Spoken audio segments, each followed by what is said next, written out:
action.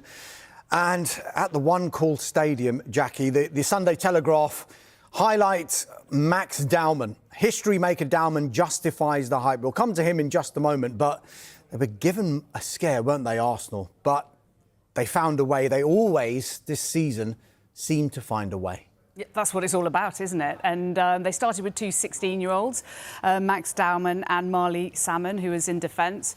And it was an opportunity to give other players minutes. And it's also an opportunity to expose them to a League One team, first team, strong team, away in the FA Cup. A very different experience to what we see every week in the Premier League. And they came through it. It's excellent, the fact that it was hard fought. They don't want it to be 3-0, 4-0. I don't think. I think the players themselves, especially the young players, Salmon and Dowman, will have benefited from having a real rough and tumble game. And by the way, the two excellent goals that Arsenal scored were not from set pieces, which will just help shut people up for another week or so, possibly, or for at least about half an hour on this show. Yeah, we'll be discussing that further later in the show, I'm sure. And Dowman was exceptional. He had a lot of touches on the ball, and it wasn't just in advanced areas. He came back, he defended.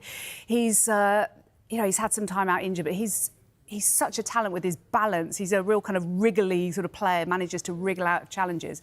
He is exceptionally left-footed. That's not a criticism, but he'll do anything to use his left foot instead of his right. In a way, you think back in the day of one of my heroes growing up with Stuart Pearce, and you think, well, he scored lots of goals. You think, well, surely he's going to take it on his right foot, and he finds a way to take it on his left. But, his defensive work, his positional awareness, his ability to pick up the ball in pockets of space, his bravery, his courage to run at defenders, and he just looks completely at home at first-team level. And he's 16, for goodness sake. You mentioned 16. He became the youngest player, Dom, to appear in the FA Cup for Arsenal. They have got an absolute gem on their hands here, haven't they? Oh, yeah. Very fact that he's been around it since he's been playing since he's 15. That just needs emphasising. I've got three boys. One's 17, one's 15, and one's 13, and I couldn't imagine them being in the Premier League. If you understand, that's like the babies and what he's doing. You can quite rightly say that he's one of the best in the world for his age, because to make it in a Premier League team, it's a global business now. So the very fact that he is doing what he's doing at this age, all credit to him, his family, how he's been raised. It's an extraordinary achievement. This can never be taken away from him. What an incredible job they're doing nurturing him, and we can only hope that he continues to progress without having any pressure on his shoulders. Carl, Oliver Holt from the Mail on Sunday was at the game. Arsenal survived in the end, escaped with a 2-1 win, and are still on course for the quadruple. We are into March now, and the whispers over a quadruple. What's the next level up? Is it a murmur? They're turning into murmurs of a quadruple now. Sure.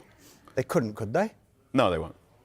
OK, thanks. I think it is deeply unwise to talk about quadruples until we know who's won the League Cup.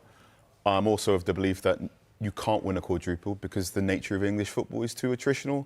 There are too many games, too many attritional games, and players essentially just burn out come crunch time.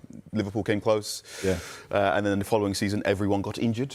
Yeah, no, that's absolutely spot on. The closest Liverpool got was in 2022. They won both the domestic cups. Yes. Got to the final game of the Premier League season. City won. And then Courtois had a fantastic game in the Champions League final. But you're right about the physical capabilities of them, because Thiago Alcantara, who'd been such an important player, gets injured just before the League Cup final. No, he was injured in the he was injured just in the build up to. He basically had to have painkilling injections to play in the Champions League final. Van Dijk had come off injured in the FA Cup final. It's incredible. The ferocity of of going for a league, the games that Arsenal play. I mean, I know everybody are looking at the running that Arsenal have got and think that it's straightforward-ish. It never ever turns out that way. This is not to disrespect Arsenal, in that I think Arsenal are a fantastic team and they are going to finish the season with at least one of the big trophies. But to win 4, you need to maintain a level of quality and play football at a level of intensity that I think is just outside English teams, particularly at a time where other teams across Europe are able to change their schedules. If you compare PSG's March fixture list to Arsenal's March fixture list, it's completely night and day. PSG have managed to get one of their games pushed to a Friday, so they have more time to prepare to play against... The league have given them that time off especially. So they have more time to prepare against playing Chelsea. These are the little things that allow a French team or a German team to prepare better for a... I mean, they can't even... Well, Germany can't have a quadruple. France can. No, they can't because they've combined their two cups. So the quadruple doesn't even exist in certain nations. This is no disrespect to Arsenal. I don't think we should be talking about the Q word because, one, we don't know who's won a League Cup yet, and two, have you seen the English schedule? Unfathomable. If they do, bring me my hat and my shoe and I'll eat them online. Well, we'll definitely bring you back onto the show just to see that. Jackie, just generally on the FA Cup, a word on Mansfield, because they really did put up a fight.